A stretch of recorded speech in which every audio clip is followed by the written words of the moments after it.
and welcome to Delightful Dissent. It's episode 47 today, and I'm very pleased to have Ebony, Priestess of Alchemy, on the show. Welcome to the show. Thank you. Thank you for having me. It's great to have you on. And today we're going to be talking about the assumption, justify yourself.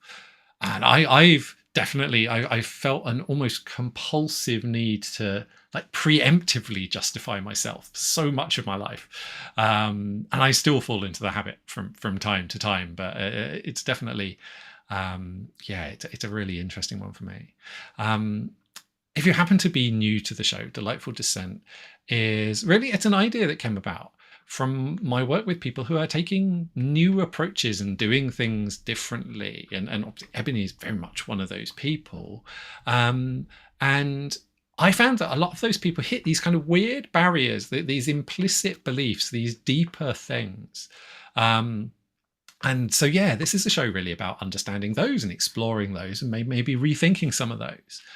I hope that it will give you some specific ideas in your personal and professional life that might help you along the way. But perhaps more importantly, I'd like to give you some ideas about how you can go out there and challenge some of the assumptions that get in the way for you, because I'd really like everyone to be able to do this. And I'd like this to be a normal part of what everyone does. And the show is called Delightful Dissent because, it is about actually, saying, no, I disagree, but not in a way that's all about winning and all about proving the other side wrong. It's about having some fun and exploring and giving space to some different ways of thinking about things. And the show is genuinely live, so please do bear with us if there are any technical issues or anything. And please do be aware that we might talk about challenging and personal topics, and there might also be some strong language. So if either of those things are an issue for you, then please do be warned there. There aren't any perfect answers here. This is about exploring, asking questions. We'll be doing that, but please do ask us questions too. If you're watching live, you can do that in the chat, and we can bring in and answer your questions as part of the show.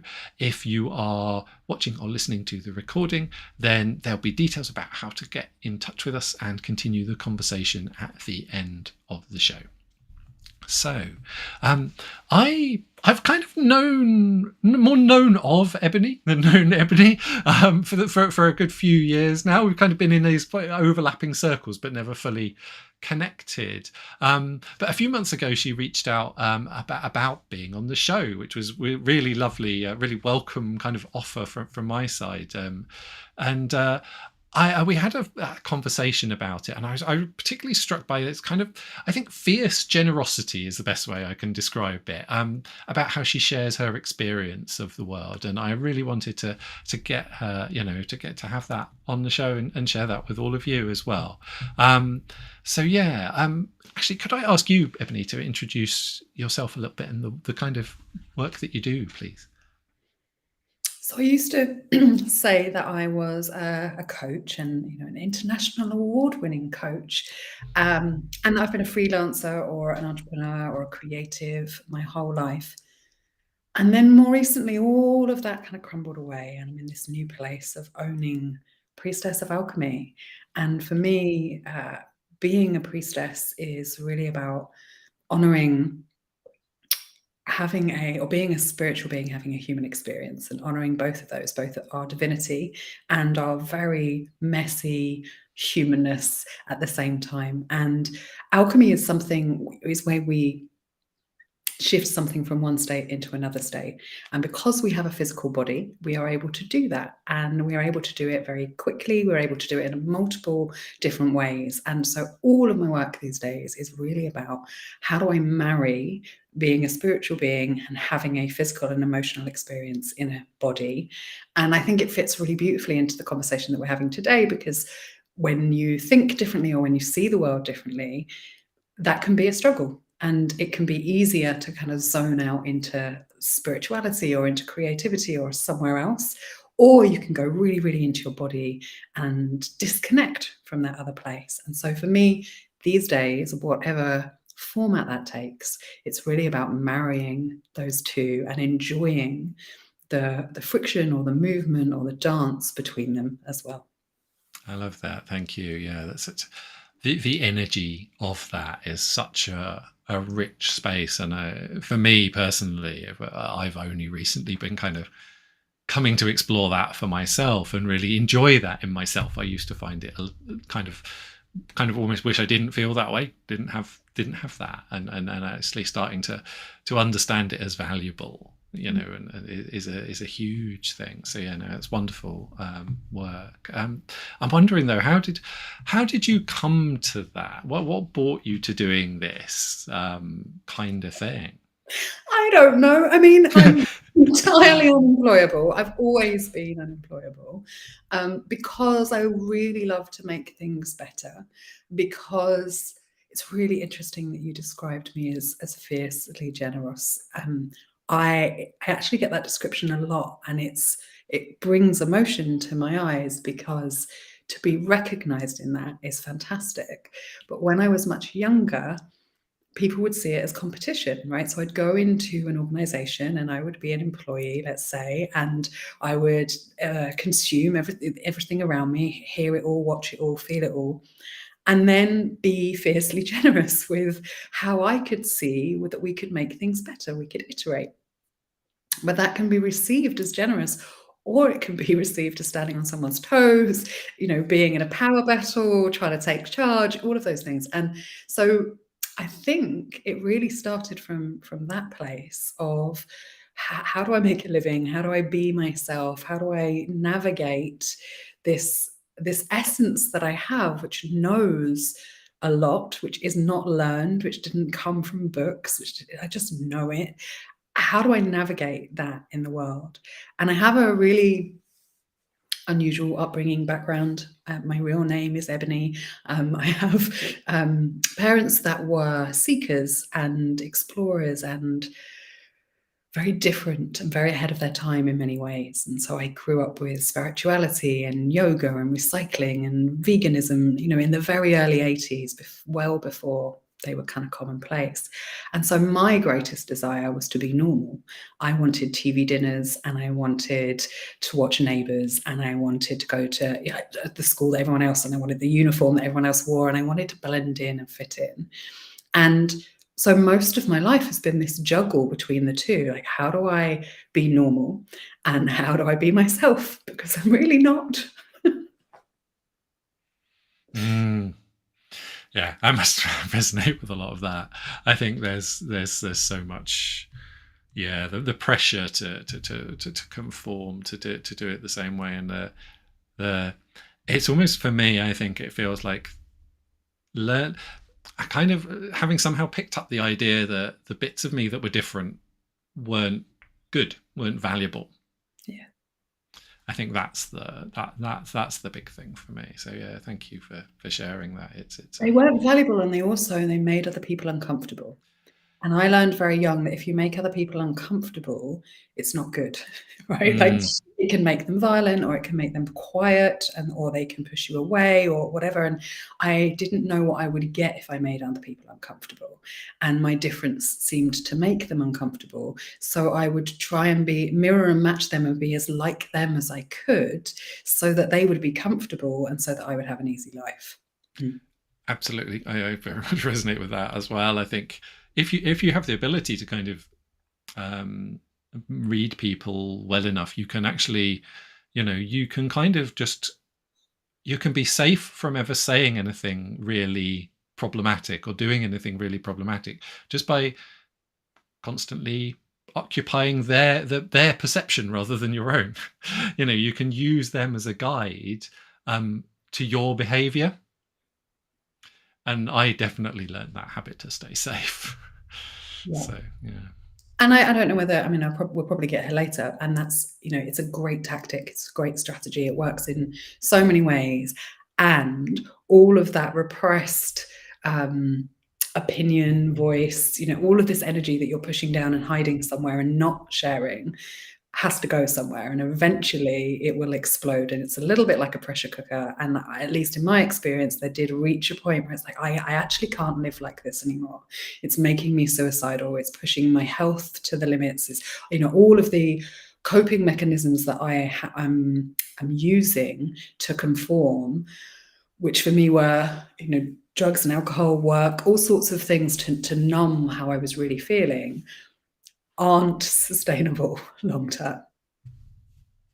Yeah, absolutely. I had a very similar point, just an awareness of that. This, if I keep doing this, it's not going to end well. It's not going to end in a way that I want. And that's, there's a lot of processing after that. There's a lot to work out after that. But in some ways, it's one of those real turning point. And I think it's if that is what happens to us, it's often very often feels like working to ease that process for others. It often ends up being the it's like, and because we're working with our own, still working through. I'm not sure I'll ever finish understanding all that and working through that. In a way, it's like, okay, well, this is the work. This is what I do now.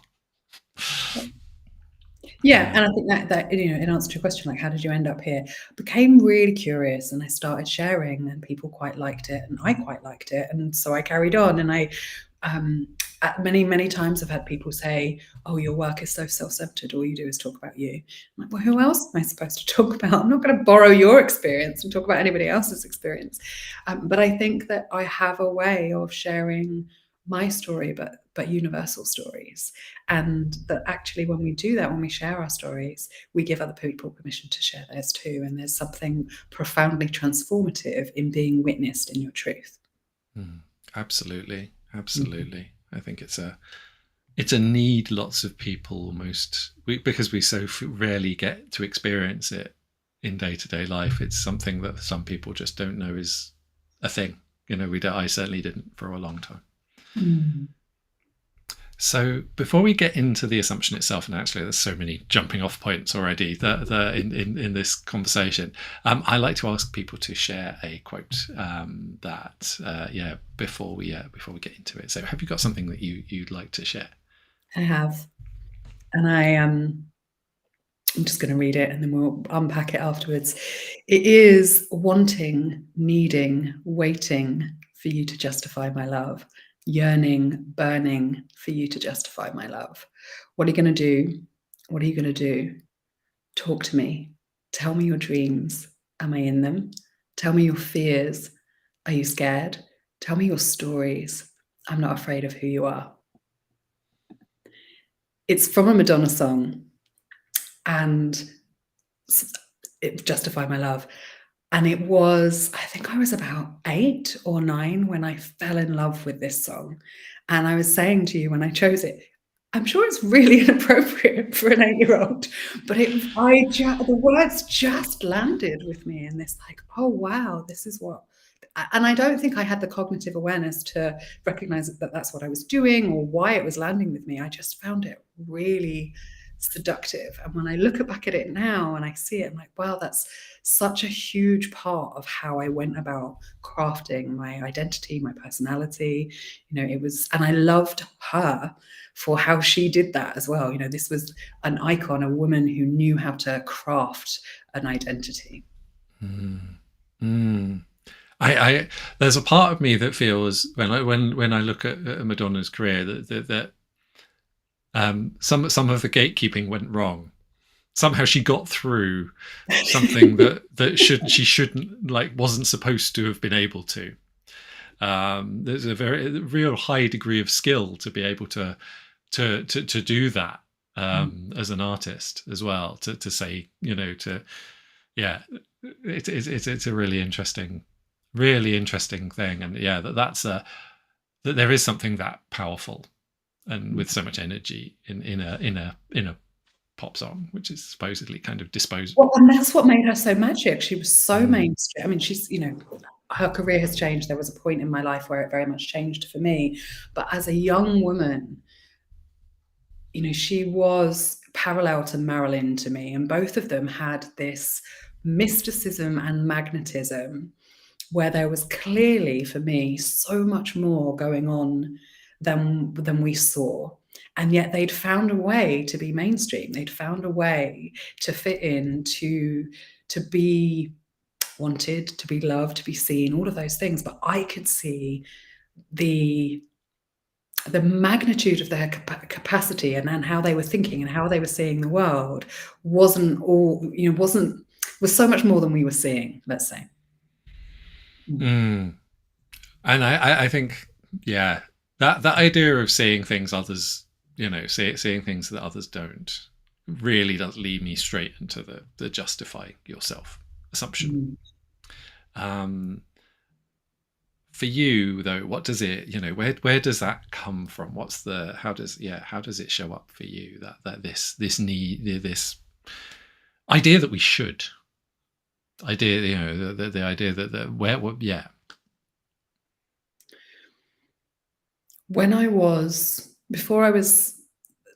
So around 6, everything changed for me. Before then, I was allowed to be magic. I was allowed to know things. It was charming. It was endearing. It was, I was a child. It was okay for me to come out with stuff that I couldn't possibly have known. There was a quirk to it, something. And then it reached a point where it wasn't okay anymore, where it was like, well, where have you been sneaking? Where did you learn that? Who did you hear that from? Where, and there was a lot of mistrust of this cognizance that I had, this knowing that I have.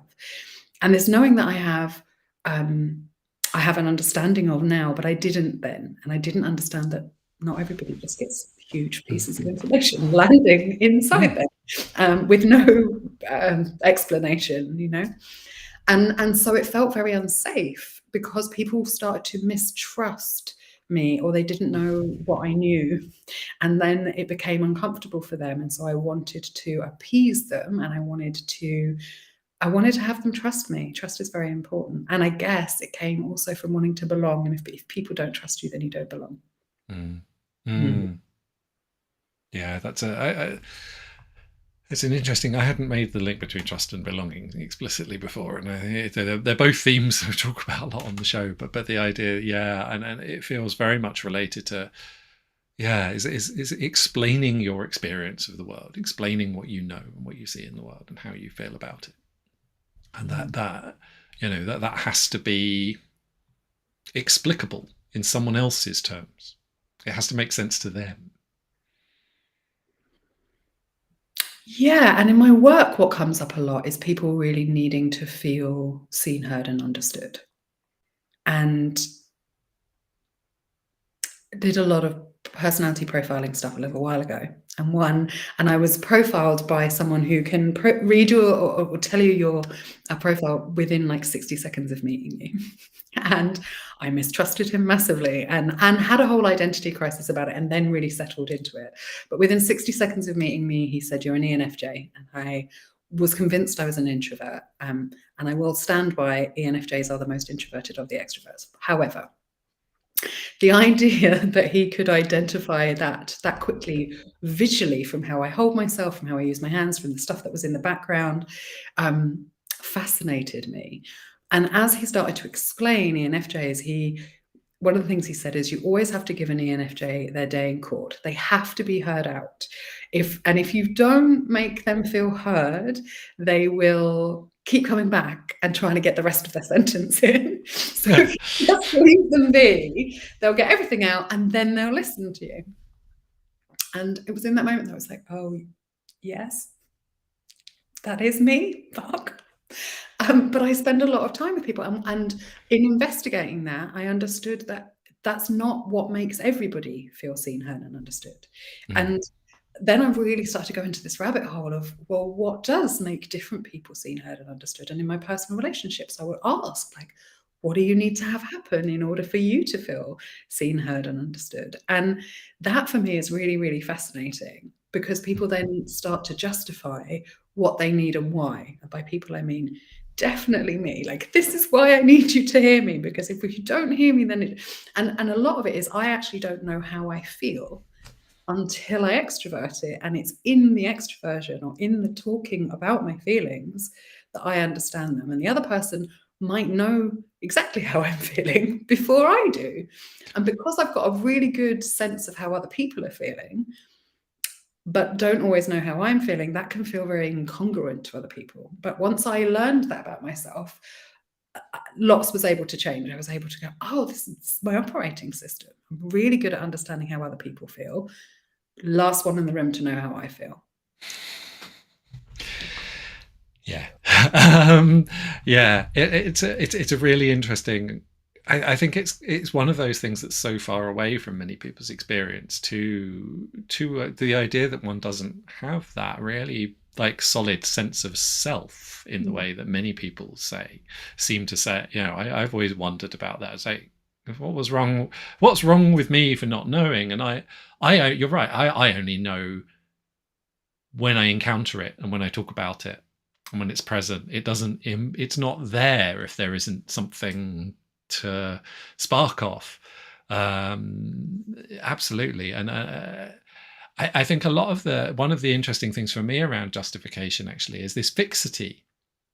As one of the things I really like explanatory frameworks. Whether we're talking about Myers-Briggs type, whether we're talking about Enneagram, whether we're talking about horoscopes, whether we're talking about psychiatric diagnoses, I actually see them all as categorically kind of related. And they have explanatory value. They're useful to the extent that they have explanatory value. Interestingly, even the most scientific of those don't have very high predictive value. It's one of the mistakes made with a lot of this kind of diagnosis thing. It's like, well, that means this will. It's like, well, no, you can't predict that. There's not enough information there. It's only very weakly predictive. And yet this need to justify feels very related for people, to make people comfortable that they know what we're going to do next. I think I don't know what I'm going to do next. So I'm not sure I can ever make anyone feel comfortable about that. You know what? I have a very strange relationship with predictability. I both require it and detest it. Yeah. I really don't like it when someone knows what I'm going to do before I do it. And yet there's something really comfortable in being known that well.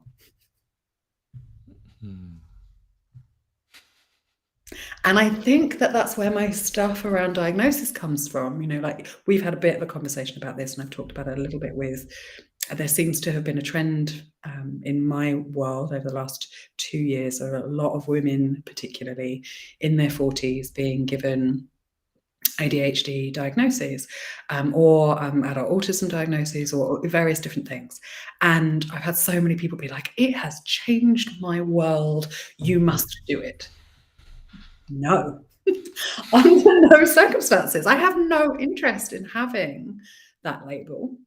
That doesn't mean that I have any bias towards it. It doesn't mean I have any prejudice towards it.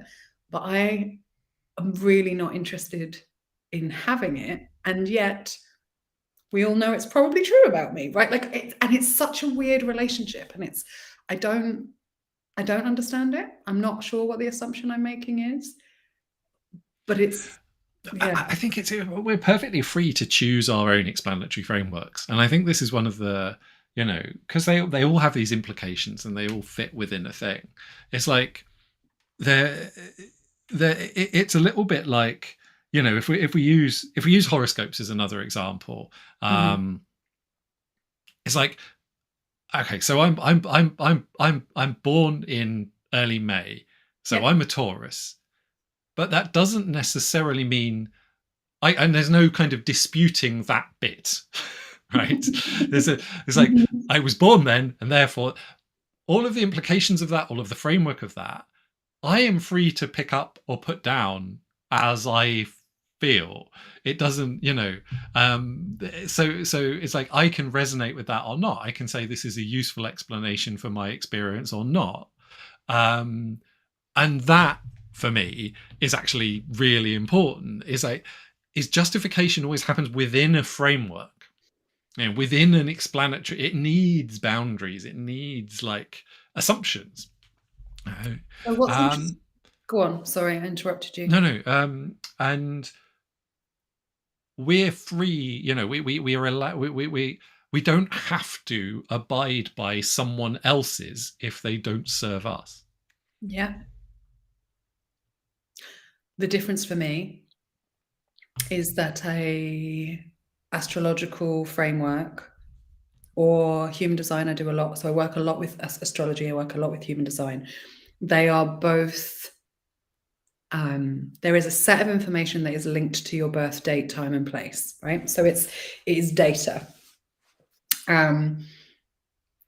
Data that existed before you and will exist long after you. And just like you said, your relationship to it is part of the human experience, right? Like it exists and you can link to it in whatever way works for you. And a lot of my work is helping people to understand it or use it as a way of understanding themselves and the world better. I think I'm finding my prejudice here, which is that a diagnosis feels like something that a person gives to another person. And that I have more of an issue with. Yeah, I there is to some degree, it's true, I think. But interestingly, one of the, what really struck me from when you were talking about someone that can, that kind of intuits something actually, is that the majority of really skilled psychiatric and psychological practitioners are mainly, and I hope I don't, this isn't taking, I know because I'm sensitive to this way of working, that's how they're working. I don't know if they know it necessarily. And there is the science, there is a framework as well. But that they are using that sense, they are using that ability to intuit and to use their own experiencing of a person and then testing it. I think this is kind of related to what you were saying actually about the both, there's a both sides thing. We don't have to just, I think there's a fear of intuition because it's kind of unclear or it doesn't immediately make sense, but that's what the other bit of your brain's for. So you use them both together. You use the frameworks and the structure, and you use the intuition and the sensing, and they can come to a mutually beneficial way of being. Well, actually, that's what I believe the future is, and I think that's where we're heading. And I hope very much that that's where we're heading. Is instead of all trying to be one type, which is extroverted and thinks or isn't too feeling or whatever it is, there's a lot of you should fit one size fits all, let's all be like that, which is totally unhelpful. If we could all be more true to ourselves, if we could all take ownership and understand our unique cognitive stack and the way that we operate and the balance and unique medicine in the makeup of us, and whether that is more masculine, feminine, consistent, chaotic, whatever language you like to use, we can then come together and create actual community and actual if we're justifying less, if we're being less defensive of ourselves, and actually really owning and feeling okay in this difference, then we can have generative conversations. Then we can all contribute and actually find something that works as a result of going through these multiple processes, for want of a better word. Yeah, I mean, for me, this kind of the normative need, and the need to fit, and justification is very much a fitting into a box. It's like, and it almost feels like when there are certain explanatory things, it's like, well, if we can't explain this, then it's your fault. So it's like you have to find a box that explains it. Otherwise, that's the problem. And it kind of does do that implicitly anyway. But it's like, it's like in terms of justification, it's almost like excusing is okay, you're whatever, so that's okay. But otherwise, it isn't okay. And because so often when we're talking about justification, we're talking about perceived flaws. And they're so often the inverse of our strengths. We can't be fully in our strengths if we can't also have the flaws kind of present there. I was having a conversation about this very recently about being too emotional. Because I am too emotional, particularly if you're someone who finds emotions uncomfortable. The more I have become comfortable with my emotions, I'm not too emotional, I'm just emotional. I am an emotional being. I emote. But it's only because we live in a world that is not comfortable with emotion, that, like, particularly professionally, that doesn't like it because it makes because it makes you feel too. I don't really know why people don't love emotion. I do think a lot of self-justification, the demands of self-justification, are actually about making the person demanding the justification comfortable. It's like I realized a little while ago, one of the things I was carrying was the fact that I'd made people in power feel uncomfortable. And that had been projected onto me. I was carrying, and I'd kind of interjected that in all sorts of different ways, but it is that. And it's like, I realized this isn't mine. This is someone else's discomfort. I've challenged their worldview. There's some contradiction, there's some paradox that they've been brought face to face with, that they have then just been like, oh, it's your problem now. It's just like, there's something around that ability of power and privilege to make it someone else's, to make it your problem. It's like it's a problem about their worldview, and now it's your problem because you're the one highlighting that. You're the example. You are the exception that proves the rule. The rule fails, and then that's your fault for breaking the rule, not their fault for having a poor rule in the first place. And we've all got far too comfortable with being comfortable. No one likes to be uncomfortable anymore. If you make someone feel uncomfortable, you have to leave, right? But what if we truly understood that when you make someone feel uncomfortable, when there is discomfort in a space, that also is the beginning of change. That's when we can have transformation. We're not going to have any transformation unless people are uncomfortable. If I'm comfortable, why am I going to move? I'm not going to move. I'm not going to do anything different. I'm going to carry on exactly the same as I always have done. And so we need antagonists in order to have things change. And the thing is, some of us are just more antagonistic by being, but that was the problem for me, and why I had to justify myself so much was my very existence is antagonizing. Like, sometimes I wouldn't even open my mouth. I've been told that I'm antagonizing for having tattoos. I once did a retreat and someone came up to me, and it was the middle of summer, and I had a vest top on, and she came over and she said, "I need you to put some more clothes on because you're distracting." And like, I don't know how to that's not okay. No. And so much, I've had that around being a woman and having boobs. Your boobs are distracting. Now your tattoos are distracting. Your very existence is distracting. Like, what am I supposed to do about that? Yeah, and the need to keep, you learn it's only safe if you need to keep small. You need to keep kind of, otherwise people are gonna, I hugely resonate with a lot of that as well, and that the way I understand it is it's often actually it's in the paradoxes. In many ways I'm a walking contradiction. I shouldn't. They're like it's those and I enjoy spending time with other people who are like this as well. I should say this isn't by no means a criticism. Actually, I realize these were the people that I have sought out my entire life. But when you are that way, you are an implicit challenge just in your being to the conventional worldview, and it's a really deep-seated thing for people. It's there's a theory around horror, all horror as being in category violation, and that like all horror movies are category violations. So if you think about like vampires, living dead, right? Obviously, it's a dead thing and a living thing. There's a category violation. Or a werewolf, it's an animal and a human and a person. So category violation, right? And that when we are kind of these paradoxical, dynamic change, we are that to other people. Oh.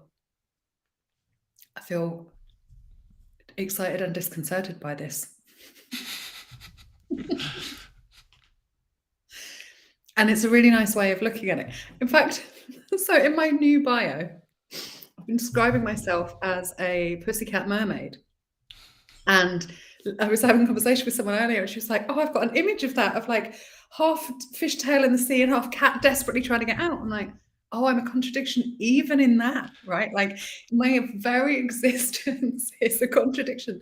Both parts, like I'm in very, very masculine energy. I've got a lot of forthright dynamism. I'm very action taking, very, not in gender, but there's a lot of very masculine energy in me. I'm also incredibly feminine in so many ways. And I think that dichotomy, that opposition, that contrast, that oscillation is both profoundly useful in a transformation space and really uncomfortable for people. I think one of the interesting things is when you have a physical presentation, it's associated with a way of being. And I think actually perhaps you and I have similar but opposite directions. Yeah.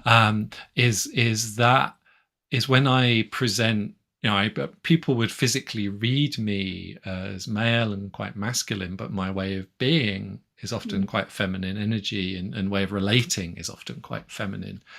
And my God, that scares people, and it's like, it's because they're like, I thought you were one of us. I thought I could trust you. I thought I understood. We're back in that trust and belonging place. And for me, that's what the justification is for. The justification comes from a place of, I do belong. I promise you can trust me.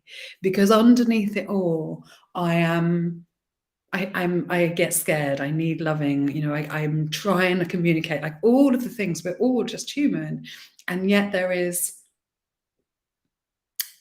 a desire to keep us separate because we don't feel the same, operate the same. I don't know because I've only ever been me. I've tried to be other people. It hasn't worked very well. Yeah, I know what you mean, actually. Yeah. So, I mean, I think this is a good point to start exploring a little bit about, like, if people are interested in exploring this themselves and resonate with what we've said a bit. As if they do, I found it incredibly difficult to find, like, when people say, like, be yourself, or, do that, it's like, or even like, what do you want? What do you need? It's like, and it's actually been, a lot of the work has been figuring that out and exploring that for me, and exploring what that is, because it doesn't fit. It doesn't have, I'm not sure it has a category yet. Sometimes I think of it as like the work is naming the thing and understanding it, and then everything else is much easier. Everything after that is easier than the naming. It kind of falls out. But so for you, how would you think of, if someone is resonating with this, how could they explore it a bit? What could they, what could they think about, or maybe not worry about as much? So for me, it's really been about embracing and reclaiming my range. And that started to show up in I have this saying that I use, the way that we do anything is the way we do everything. And what I mean by that is, often when I would start exploring a theme in my life, it would show up not just in one place, but it would show up everywhere. And it would be a very similar thing across the board, but it took some recognition. And so an example of that is, I had a difficult relationship with food for a really long time. And I started working with someone, I've been working with hundreds of people, but worked with someone who specifically gave me a scale and said, I imagine, like, if there's a scale of -10 to +10, I bet you eat when you're at -10, and then you eat until you're +10. And I was like, well, yeah, of course. And she said, well, that's not the healthy way to do it. The healthy way to do it would be when you got to -2, go, oh, I'm starting to get hungry, and then make something to eat. Eat when you're about -3 or -4, and eat until you're about +3, +4. Blew my mind. It's like, oh, I'm finding myself in these extremes and not really owning my range. And the same was happening in my expression, or how I showed up. I was like, I can be this or I can be this. Am I big or am I small? Am I introverted or am I extroverted? Am I someone who loves people or am I someone who hates people? Am I, like, all of these things? Do I want to be in one relationship with one person, or do I want to be in a relationship with like 5 people? I had all of this stuff going on. And the assumption that I was making that I couldn't see was that it was an either or, because both would be too much. And then I really dived into this, like, oh, I'm too much. That's actually the wound that's going on. If I am all of me, I am too much. And if I am all of me, I was coming from this lack mindset of, if I am too much, I'm taking away from other people. I can't possibly have all of this going on because somebody else would have to have less.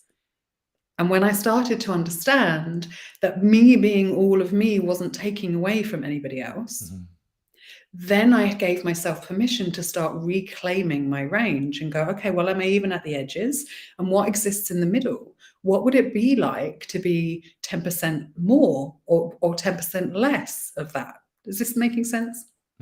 Very much. Yeah, I think I really like the idea of, when I think of I similarly, I've, I have certainly carry an experience of being both simultaneously too much and not enough at the same time. And for me, it's almost like the range, it's either the middle, completely in the middle, or the extremes. Yeah. And the idea of kind of the range at the sides, I really like that as an idea, and looking at all of those different dimensions that in however we're responding and being. I think it's a wonderful way of actually, kind of thinking on whatever it is that's causing the problem. Whether it's, and one of the interesting things for me is there's, so I do find my ADHD diagnosis somewhat explanatorily useful, and one of the things that that is associated with ADHD is very high addiction. It's about 50%. However, in my experience, it's much nearer 100% if you include compulsive positive behavior. And that's certainly been my experience. So addiction is quite a moral thing. It's like it's all the things that that are morally dubious, right? But actually, the compulsion is the really tricky bit. And many people I meet are compulsively good, compulsively rule following, compulsively eating correctly, whatever that means, in whatever framework, compulsively working, compulsively not offending people, compulsively whatever. And so those good compulsions are actually just as much of a thing. And I think for me, it's like realizing when is this coming from a real response? And when is this just a compulsion? When is this just something I'm doing because I'm not really present to it? I'm not really able to engage with it. So I have to do this. I have to respond this way. And it feels quite related because a lot of those things fall in that gap, in that range gap. Yeah. And for me, that's about being messier. So I would call those good behaviors, those good compulsions, perfectionism, right? Like, I know that I'm really good when I know the rules. Tell me the rules, I can do it, right? And so what I have found really helpful in my life is learning to color outside the lines. Now, what I get accused of very often is coloring outside the lines in all of my life and being very courageous. You're so courageous. You do this and you do that. I'm like, I know the rules. I know where the line is, and I stick to it. For up until maybe only a year ago, I wasn't putting myself in an uncomfortable place of breaking those rules, of being messy, of getting it wrong, of being vulnerable, of saying the wrong thing, of standing up for myself and saying, I don't or even just saying, I don't understand. I don't think I've ever said I don't understand. I mean, I have in the last 6 months, but prior to that, I don't think I ever said to anyone, I am not sure that I'm understanding what you're saying. Please, could you try again a different way? Because you don't make people explain themselves. It's one of those weird, like what things that you're allowed in one direction. Somehow, if you're different, if you don't quite fit in, it's absolutely fine for everyone to ask you to explain. Yes. Oh, and I've But already yeah, explained it 8 times in my head, so you can ask me anywhere you want, and I can do it. I can make it fit your operating system. I know yeah, how to do that. Yes. completely. It's like, and yet if I go, if I, but then I have to understand everything about you. It's like, and I completely resonate with the rules. The way I think about it for me is I just don't operate to the same set of rules as most other people, and I don't. So if I go entirely to my own like natural way of is I will probably naturally transgress some rules. So tell me what the ones that matter to you are, and I'll avoid them. I have 2 sets of rules. There are 2 sets of rules in the world as far as I'm concerned. There are the rules that are made to keep people safe, and there are the rules that are made to keep people in power. The rules that are made to keep people safe, I will adhere to. The rules that are made to keep some rich white middle class man in power somewhere, I have no interest in whatsoever, and you can put me in prison if you like. And I shouldn't be that way, but I am, because I don't get them. They make no sense to me. Yeah, I think those, that the structural stuff, the stuff that's about keeping stuff going exactly as it always did, and kind of keeping it's like I'm only interested if that's actually helping right now. I'm not Well, interested. it is helping. It's helping one person. Well, yeah, if it's helping, and if it's helpful to all of us, rather than just allowing one person to avoid any discomfort at the expense of everyone else, because that's the big thing for me, is that transferring it. I did want to share this. This is just such a lovely comment with from someone on LinkedIn. Yeah, because that was the person says, me being all of me was not taking away from anyone else. Pow, thank you, Ebony. The freedom of coming from abundance. Imagine our world if we are being our full range, and thus allowing space for everyone else to be their full range. I really think that's an important point. We invite others implicitly when we are able to be more of ourselves. And in many ways, if I think on the people that I've actually, where I'm carrying trauma, where I'm carrying wounds, it's because they couldn't be all of themselves either, and me being that troubled them. Yeah. And I think that idea, rather than thinking of it as like there is this fixed amount of space, and if I take up more space, I'm going to reduce someone else's, to actually we all create more space if we all take up more space. It becomes a more it's a really lovely way of thinking about it. And actually, in terms of practical steps, you asked earlier, what is something people can do and what's something they can stop doing? And creating space is the most powerful thing you can do. And when there's a scene in The Matrix, the first one, I think, but the old ones, where there are arrows and bullets flying at Neo, and he catches one and drops it. And for me, creating space in your life is giving space between you and what is happening in your reality, so that you can see the arrows as they're flying at you and go, is this mine or is it theirs? Does it belong to me? What can I do with it? And some of them you can just catch and drop, and we don't need to take on everything. But in order to do that, we need to create some spaciousness. We need to be able to, like, if I imagine that this experience of the world feeling like it's here. And when the world is here, that's overwhelmed for me. And it's like, I have to just operate on the rules, on that basal ganglia thing of like, I know the rules, I know how to behave in this, I've done it a million times, like that kind of energy. But this work involves dropping the rules, dropping those compulsions that of how it works, and becoming messier and becoming realer. And in order to do that, you need some space. And so that can mean saying, the simplest way I can get you to do that is say yes to things you want to say yes to. Say no to things you want to say no to. Stop doing stuff you don't want to do with people you don't want to do it with. It's that simple, right? And it's really hard, very uncomfortable, but it's really that simple. When you start saying yes to stuff you want to say yes to and start saying no to stuff you don't want to do, you create space in your life, you create more energy in your life. When you have more spaciousness, then you can start to see as stuff comes towards you, and then you can make a choice. How would I authentically like to respond to this? Do I have enough resource and capacity to respond to it authentically, to be a little bit messy in this moment? Because it does take energy and resources to stop operating out of that patterning and that compulsion and that automatic response.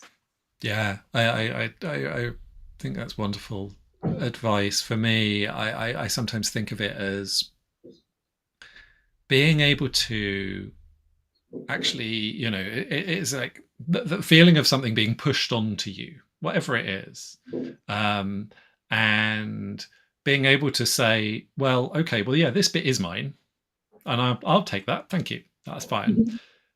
This bit isn't mine. And I think rather than the other part of this is to say, actually, it isn't mine, not it's yours. Yes. It's because it's like, but the implication is, if it isn't yours and you don't care about it, I'm putting it down now. It's nothing to do with me. So if it matters to you, you might want some of it.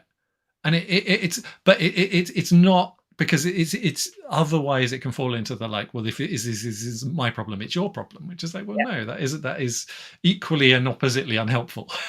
And so I think there's something there really in that. But I love that idea of allowing yourself some space to really, and the energy to develop, and I think it starts small. If you haven't had a lot of practice, it's a practice thing. It gets easier over time. So my experience of it is that it was, it's definitely a lot easier than it is, and sometimes I get the message much earlier. Mm-hmm. So it's like sometimes I just know now. I had an experience a little while back where I was just like, where I just had a very hard boundary all of a sudden. I was like, no, this is not going to happen this way. Mm. And it was quite a surprise to me. And actually, in hindsight, I'm like, yes, I'm very pleased that happened. But yeah, and it is a muscle that when you start practicing, you get better at. And what I found with the relationships that mattered to me when I started saying, I was really worried if I start saying no, then I'll stop getting invited to things, or people won't ask me again, or that kind of thing. And so I needed to make it really clear. And I said, listen, I'm going to start saying yes to the things I really want to come to, and no to the things that are not sure about, because our relationship really matters to me. And I want to be fully present. And so I'm being more discerning about what I say yes to and where I put my energy. And so you can be 100% sure that when I say yes to something, I really want to be there. You're really getting all of me. Mm-hmm. And that has become really true. And so those people in my world, when they get a no, they're not offended, and they don't think, oh God, what's going on, and blah, blah, blah. They just think, oh, that's cool. Next time, she hasn't got capacity. Mm. And that also gives them permission to start doing it as well. And I would love to be in a world where I also was able to trust that when someone gives me a yes, they mean it. And when they give me a no, they mean it. What amazing difference would it make if we all started having a real yes and a real no? I think that's a lovely place to be able to there's so much power in both of them. And so much of our power to engage. I completely agree, and I think it's as a skill to develop. It's one I'd like to see us be allowed and encouraged to develop from very early on, and not one that very many of us get the opportunity to do, particularly if we are different, particularly if we do experience the world differently. We want different things. Yeah, but I am seeing some cultural shifts in that. The little things like body autonomy, like being able to say no to a kiss or a hug from a grown-up. There's a generation so healthy, to be able to do supporting that in their kids, and in our kids and our children are really honoring their yes and no. And if you if you're wondering, like, why don't I have a strong yes or no? Because you weren't given one, right? Because you knew your yes and your no, and then it wasn't respected. It wasn't allowed for you to develop. Yeah. No, it's simple little things like, can I go to the toilet in class? No. Okay. Well, now now all of those little things, every time you had something that you knew you needed to do and somebody said it wasn't possible, we start to lose our yes and no. We start to have a convenient yes or no as opposed to an authentic yes or no. And part of our work is reclaiming and then acting on it. And so what will often happen is you'll get an impulse in your body, you'll feel the yes or you'll feel the no, and you'll override it. And this is really prominent, I see, in freelancers when you first start working out, or self-employed people when you first start working out. They will always say, I had a niggle, or I had a feeling not to work with that person and I didn't, or I didn't listen to it, blah, blah, blah, and then they didn't pay me or whatever. And all of that is practice for you getting to feel what that signal of yes or no feels like in your body. Yeah. Yeah, absolutely. I think it's as a guide, it's yeah, if I guess one way to keep safe is to follow all the rules, and another way to keep safe is to listen to that voice. And there's far more interesting and exciting things available to us if we listen to that voice instead of following all the rules. And I think collectively as a society, the world is changing, and there was a time when we needed to stick together as when we knew 150 people, you could say something that was going to be yes for everybody, right? 150 people is the maximum that we can relate to, that we can understand, that we can have relationships with. And yet the world that we live in now, I might get 150 notifications before lunchtime on my phone.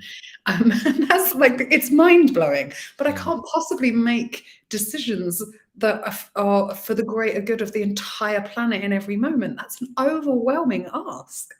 But sometimes I fall into a place of wanting to be able to. Yeah. Which is I don't think there's any.